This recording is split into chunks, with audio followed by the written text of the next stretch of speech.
한국경제TV 생생한 실전 투자 정보 와우퀴. 월 5,000원 커피값으로 투자 정보가 내 손 안에 배달됩니다. 와우킥 N에서 만나요. 네, 시장 투자 전략 세워보도록 하겠습니다. 이경민 대신증권 FICC 리서치부 부장 모셨습니다. 부장님 안녕하세요. 네, 반갑습니다. 안녕하십니까. 네. 네, 오늘 투자자분들의 가장 큰 관심은 당연히 삼성전자의 실적이었던 것 같습니다. 4분기 영업이익이 20조 원, 영업이익 국내 기업 최초로 20조 원을 네. 좀 찍었고 매출 역시 사상 최대를 기록을 하면서 어닝 서프라이즈를 기록을 했습니다. 삼성전자의 실적 어떻게 해석을 하셨습니까? 일단은 3개월 예상치 기준으로는 서프라이즈가 맞는데 네. 최근 한 달 동안의 컨센서스를 보면은 19조 6천억, 19조 8천억까지 상향 조정됐던 상황이거든요. 그렇게 보면은 최근에 대한 기대는 어느 정도 부합했다 정도로 보고 있고요. 그래서 주가가 더 세게 못 가는 그림이 아닌가라는 생각을 하고 있습니다. 충분히 잘했고 굉장히 의미 있는 실적을 발표했지만 많은 투자자들의 기대를 크게 상회하지 못했다라는 네. 점들이 약간은 좀 매물 소화 과정을 거치는 것이 아닌가라는 생각을 하고 있는데 앞으로 더 좋아질 겁니다. 올해 이익 전망이 더 세게 나올 수도 있고 그리고 마이크론, 그러니까 반도체, 메모리 반도체의 3위인 마이크론이 다음 분기 실적을 애널리스트들의 예상치보다 70에서 80% 상향 조정해서 내놨거든요. 향후 올해 2026년 영업이익 전망이 더 올라가게 된다면 전자나 닉스 모두 다 상승 네. 여력은 계속 확대해 나갈 것으로 보고 있습니다. 네, 메모리의 반전이다. 메모리의 초강세. 그동안 사실 우리가 장녀들 생각해보면 하이닉스에 비해서 삼성전자는 많이 못 갔습니다. 울분을 토하듯 최근에 급등이 나왔는데 통상 삼성전자가 실적 발표하면 주가가 좀 빠지잖아요. 네. 오늘 장 초반에 좀 밀렸어요. 네. 그래서 매수의 기회를 노렸던 투자자분들이 많았는데 삼성전자가 뭐 과거의 삼성전자가 아니죠. 상승세를 보였다가 네. 지금은 또 보합권에서 거래가 되고 있습니다. 기회를 줄까요? 지금이라도 매수의 기회를. 저는 네. 기회를 줄 수는 있다라고 생각하고 있습니다. 10월 초에도 삼성전자 실적 가이던스 발표 전에 굉장히 급등을 했던 반도체 주가가 좀 쉬는 듯한 모습들을 보여줬거든요. 가이던스가 공개된 이후 그런 뒤에 실적 전망이 다시금 상향 조정되면서 그러니까 연간 영업이익 전망이 상향 조정되면서 치고 올라가는 모습들이 다시 나타났었는데 단기 등락, 매물 소화 과정, 과열 해소 과정은 있을 거라고 생각하고 있습니다. 뭐 기존 보유하고 계신 분들은 계속 들고 가시면 됩니다. 뭐 샀다 팔았다 할 필요는 없다라고 생각하고 있는데 새롭게 투자하시는 분들은 좀 부담스럽겠다라고 생각할 수 있겠죠.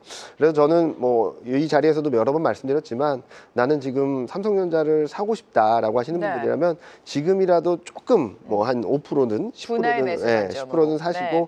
밀릴 때마다 비중을 좀 더 늘려가는 예를 들어서 14만 원에서는 5% 샀다면 13만 원대에서는 10% 사고 12만 원대에서는 30% 사고 11만 원대에서는 뭐 많이 사는 그런 전략, 피라미딩 전략을 가져가시면 크게 무리가 없지 않나라는 생각을 하고 있습니다. 지금 단기적으로는 좀 등락이 있다 하더라도 올해 연간 이익 전망 흐름들을 보게 된다면 굉장히 빠르게 상향 조정되고 있거든요.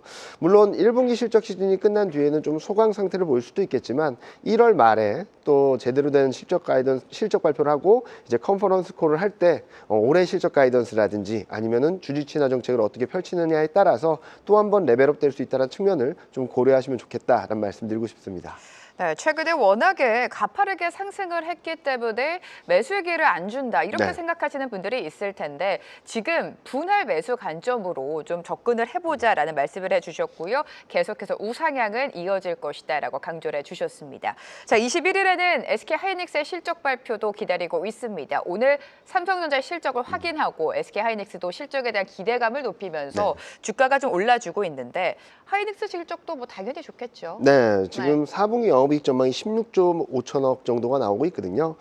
굉장히 빠르게 상향 조정됐습니다. 그리고 내년 전망도 굉장히 세게 올라가는 그림이라서 그동안 전자가 많이 치고 올라오고 닉스가 상대적으로 덜 올라왔다라는 그림이 있었다면 지금은 전자가 실적 가이던스가 나온 뒤에는 다시금 하이닉스가 치고 올라가는 그림이 나타나고 있어서 앞서거니 뒤서거니 하면서 움직이는 그런 그림으로 보시면 될 것 같아요.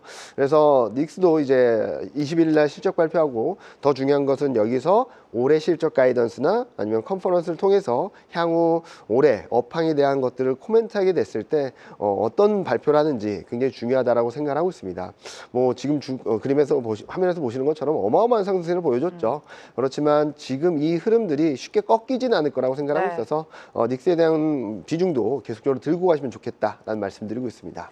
자, 이렇게 삼성전자랑 하이닉스를 굉장히 긍정적인 시각을 제시해주고 계시는데 반도체 투톱이 달리면 당연히 코스피 지수 상승을 이끌지 않겠습니까? 코스피 지수 상단은 어디까지 보세요? 저희 대신증권에서는 기본적으로 올해 상반기 중에 5,300을 갈 수 있다는 말씀을 계속적으로 5,300. 드려왔었는데요. 네. 그보다는 좀 더 상단이 열릴 수도 있다라는 전망을 드리고 있습니다. 따라서 저희는 뭐 최근 이익 전망이 워낙 빠르게 올라가고 있어서 최근 며칠 사이에만 시장이 굉장히 빠르게 오고 있거든요. 지금 뭐 실적 전망이 올라오다 보니까 12개월 선행 EPS 반도체가 최근 몇 주 사이에만 거의 20% 가까이 상향 조정됐거든요. 그 결과 코스피의 선행 EPS도 올라왔습니다. 얼마나 올라왔냐? 432입니다. 네. PER 10배가 4,321한 거거든요. 그래서 4,500을 넘었는데 PER이 10.4배 정도밖에 안 된 상황입니다. 굉장히 실적이 굉장히 빠르게 올라온 것만큼 주가가 상승하는 과정이라서 실적이 이렇게 상향 조정되는 사이클에서는 좀 상단을 좀 더 열어놓고 봐도 되지 않을까? 그래서 많은 분들한테 샀다 팔았다 하기보다는 좀 사셨으면 좀 들고 가시면 좋겠다라는 말씀을 드리고 있어서 지금 상단을 조금 더 열어놓자라는 말씀을 드리고 있습니다. 네, 상단을 계속해서 열어두자라는 말씀을 해주셨고요. 자, 지금 올해 들어서 그러니까 1월장이 시작되자마자 시장을 랠리를 이어가고 있습니다. 여기에 외국인의 매수도 당연히 힘을 보태줬고요. 하루 사이에 뭐 2조 원 넘게 네. 물량을 담는 날도 있었습니다. 앞으로의 외국인의 수급 동향과 함께 원달러 환율의 동향도 좀 살펴봐야 될 것 같아요. 일단 저희 대신증권에서는 원달러 환율 1,450 이상은 오버슈팅이다라는 말씀을 계속적으로 드려왔었고요. 이거는 수급이나 심리로 인해서 펀더멘탈보다는 좀 더 많이 올라와 있다라는 말씀을 드려왔습니다. 그런데 다행히 정부 정책이 그리고 세제 혜택들이 한꺼번에 들어오면서 갑자기 1,480원에 있던 원달러 환율이 1,430원 밑으로 내려가기도 했었죠. 최근 반등하는 그림들은 단기 급락에 따른 되돌림 정도로 보고 있고 저희는 상반기 중에는 원달러 환율이 1,400원 밑으로 갈 가능성을 열어놔야 된다라는 말씀을 드리고 있습니다. 1,480원에서 1,430원 밑으로 내려왔다면 1,450원대까지 반등 나온 뒤에는 1,400원 초반 또는 1,400원 밑으로 내려갈 수 있다라 보는 그림이라서 저희는 원화 강세 압력이 점차 강해질 수 있다라고 생각합니다. 이렇게 된다면 외국인 수급은 당연히 좋아질 수 있다라고 생각합니다. 그런데 많은 분들이 원달러 환율 때문에 외국인 수급이 결정된다라고 말씀을 많이 하시는데 최근과 같이 이익이 굉장히 세게 올라올 때는 어떤 일이 벌어지냐면 환율과 상관없이 외국인을 삽니다. 9월, 10월 달에 코스피가 급등을 하고 그때도 반도체가 상승을 이끌어갔을 때 외국인은 원달러 환율이 상승했음에도 불구하고 12조 7천억을 샀거든요. 그런 흐름에다가 이번에는 원화가 안정되게 된다면 좀 더 강한 외국인 매수를 기대해봐도 좋지 않을까라는 전망을 드리고 있습니다. 네, 시장의 중심에는 반도체가 있지만 우리가 그래도 매크로 이슈들을 살펴봐야 될 것 같습니다. 지난밤에 ADP 고용 지표가 나왔고 민간 고용이 늘어났지만 시장 기대를 살짝 밑돌면서 고용 둔화는 이어지고 있습니다. 또 대법원의 관세 판결도 이번 주에 나올 것이다. 이런 가능성도 제기가 되고 있는데 이렇게 매크로 이슈들 노이즈를 감안해서 시장 전망을 좀 해주실까요? 일단은 상반기 중에 나타날 수 있는 매크로 변수는 아마 물가가 지금 최근 안정세를 보이고 있기 때문에 경기가 안 좋아진다라고 했을 때는 금리 인하라든지 경기 부양의 강도가 강해질 수 있다는 기대 때문에 경기 불확실성 때문에 등락이 있다면 좀 더 강한 정책 드라이브로 인한 상승 압력이 더 커질 수 있기 때문에 저희는 매수 기회다라는 말씀을 계속적으로 드리고 있고요. 앞서 말씀해 주셨던 관세에 대한 대법원 판결은 지금 합헌 확률이 한 30%, 위헌 확률이 70% 정도 되고 있습니다. 그렇게 되면은 관세 정책이 좀 되돌릴 수 있겠죠. 많은 분들이 걱정하시는 B플랜. 다른 법안을 통해서 관세를 또 압박하겠다라는 얘기를 하겠지만 지금보다 더 강력한 관세는 없습니다. 잘 생각을 해보시면 모든 관세율이나 관세 정책이 트럼프 마음대로였거든요. 그렇기 때문에 향후 나올 수 있는 관세 압박은 지금보다 약해질 거다라고 보시는 게 맞을 것 같고 중간 선거를 앞두고 또 한 번 전 세계와 관세 전쟁을 벌친다? 그러긴 쉽지 않다라고 보고 있어서 만약에 관세 판결이 위헌으로 나오면은 좀 더 긍정적인 불확실성이 좀 완화되는 이슈로 받아들여 주시면 좋지 않을까라는 생각을 하고 있어서 저희는 전반적으로 이번에 상반기 중에는 매크로 변수라든지 그리고 트럼프 리스크로 인한 변동성이 있다면 적극적으로 비중을 확대하는 기회다라는 말씀을 드리고 있습니다. 네, 좋습니다. 현대차도 봐야겠죠. 어제 35만 원을 터치를 했습니다. 네. 현대차가 드디어 현대차가 어제 좀 움직여줬었는데 작년을 생각해 보면 현대차가 너무나 못 갔기 때문에 어제 상승이 굉장히 기다리셨던 분들이 많았을 것 같아요. 네. 현대차가 이제는 모빌리티가 아니라 AI 로봇 기업으로 전환을 하겠다. CES에서 공식화한 상황이고요. 젠슨 황가의 회동도 좀 호재로 작용을 했습니다. 오늘 밀리는 게 좀 아쉬워요. 앞으로 어떤 흐름 가져갈까요? 뭐 주가가 1년 365일 오르는 거는 없죠. 네. 워낙 급등하게 된다면 팔고 싶은 사람도 있고 또 사고 싶은 사람도 있다 보니까, 그리고 워낙 급등하다 보면은 팔고 싶은 심리가 더 커지니까 당연히 조정을 받는 건 맞다라고 생각하고 있습니다. 이 조정 과정이 다시금 시장을 꺾어버리는 것이라기보다는 좀 한 단계 더 올라가기 위한, 그러니까 2보 전진을 위한 1보 후퇴 정도로 봐주시면 네. 될 것 같거든요. 지금 그림에서 보시는 것처럼 최근 강세가 좀 세게 나오고 있습니다.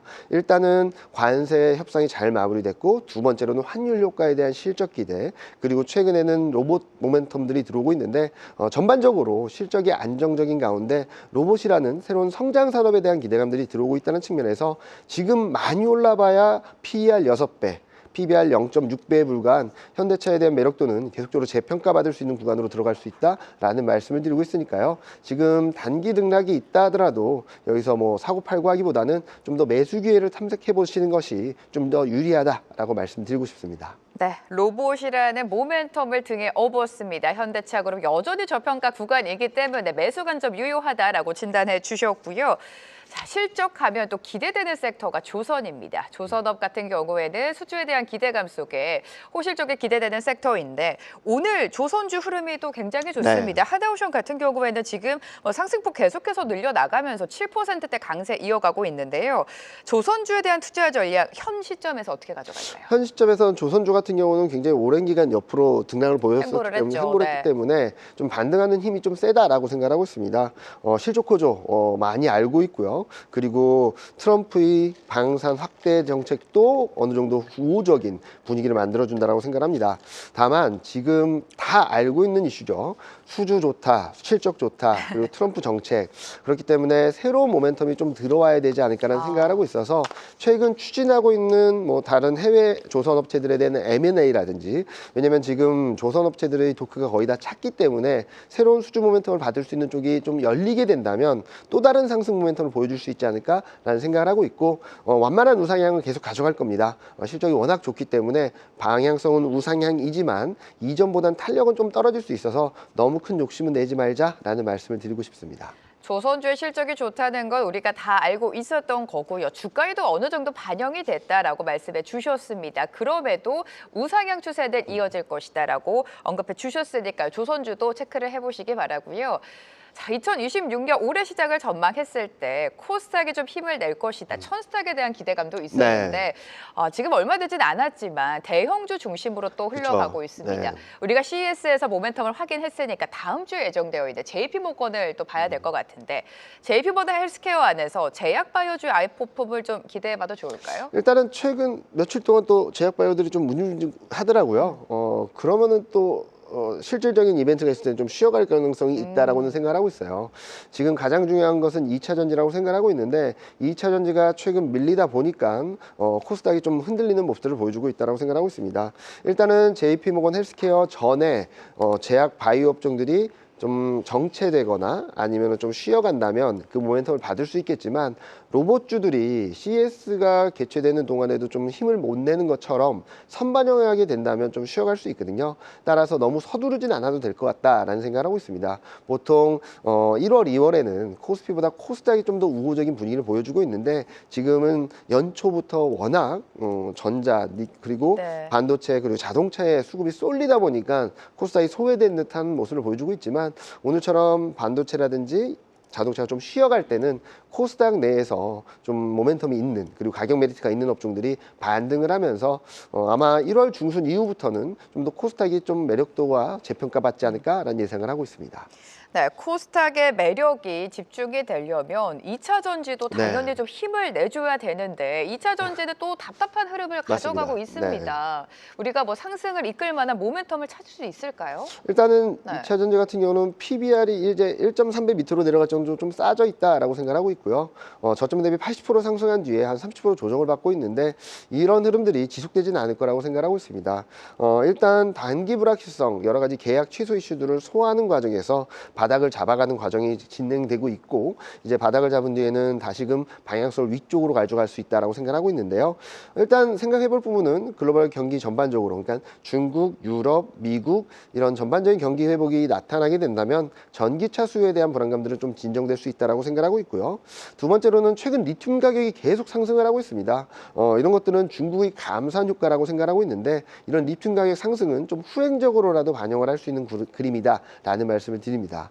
또 한편으로는 최근 한번 크게 레벨업 됐을 때 모멘텀이었었던 ESS 모멘텀도 수출이 잘 되면서 좀 가시적인 영향을 보여주고 있어서 저희는 2차 전지는 200일 이동평균선 전후에서는 다시금 비중을 확대해도 된다라는 말씀을 드리고 있습니다. 자, 끝으로 그럼 투자 전략을 세워보도록 하겠습니다. 지금 5,000p 시대다. 이미 5,000p는 금방 다가올 것 같아요. 그래서 투자 전략을 조금 더 꼼꼼하게 세워봐야 될 것 같습니다. 일단은 5천까지 그냥 들고 가자라는 전략은 맞습니다. 저희도 작년부터 계속적으로 바이 앤 홀드 전략을 말씀드려 왔었는데 뭐 단기 등락은 있겠죠. 단기 등락은 비중 확대 기회다라는 말씀드리고 있고요. 일단은 명확한 주도주로서 영향력을 발휘하고 있는 반도체 중심의 포트폴리오를 구성하는 게 맞다라는 말씀을 드리고 있어요. 그리고 그 뒤로는 자동차 최근 많이 뛰어오르긴 했지만 여전히 저평가돼 있다는 점, 그리고 2차 전지 최근까지도 눌려 있다는 점들에 있어서 이쪽들을 좀 한번 관심을 가져보시면 좋겠다라는 말씀드리고 있고요. 그리고 성장주적으로는 인터넷하고 제약바이오 좀 관심을 갖자라는 말씀드리고 있습니다. 최근 며칠 동안 제약바이오 쪽에서 좀 반등을 세게 하고 오늘도 삼마 같은 경우는 굉장히 큰 폭의 상승을 보여주고 있는데 지금 이런 흐름들이 이제 막 시작된 것이 아닌가라는 생각을 하고 있습니다. 따라서 지금은 뭐 시장이 5,000p 간다라고 해서 다 간 것이 아니라 좀 더 상단을 열어놓고 바라볼 필요가 있다는 말씀드리고 있고 지금은 흔들릴 때마다 비중을 늘려가자. 비중이 충분히 많으신 분들은 그냥 들고 가도 된다라는 말씀을 드리고 싶습니다. 네, 이렇게 투자 전략까지 세워주셨습니다. 이경민 대신증권 FICC 리서치 부장과 함께했습니다. 도움 말씀 고맙습니다. 네, 감사합니다. 계속해서 다양한 경제 이슈를 알고 싶다면 구독과 좋아요, 알림 설정 부탁드립니다. AI 캐스터 권미정이었습니다.